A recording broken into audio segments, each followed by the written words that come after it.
we've been a part of about 150 mergers and acquisitions this year Wow. alone, and the year's not over. We're a 7,500 employee firm.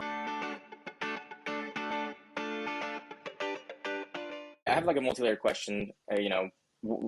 We talked about where the industry is not going, which is 100% consolidation, but where do you see the industry going, and how does the macroeconomic framework play into that?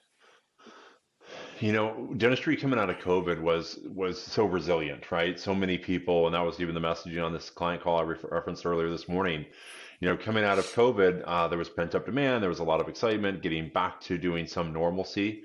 And even if dental appointments were normal, they also had things they didn't get taken care of in the normal course of life and business cavities and crowns and all that fun stuff that had to be taken care of. But I saw that pent up demand, and everybody saw it as well on the market side. So it created this incredible opportunity and buying frenzy. You had sellers or people that were on the fence whether they wanted to sell or retire now versus 3 years from now, thinking I'm out, I'm tired. I went through some of the hardest time of my life.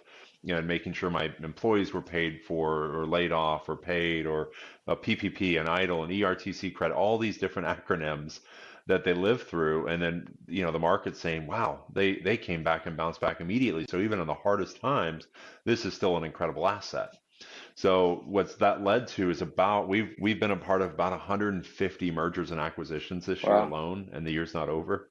It's been, we're a 7,500 employee firm, and DSO consolidation has represented 1/3 of all the transactions we've been a part of across all the industries that we serve.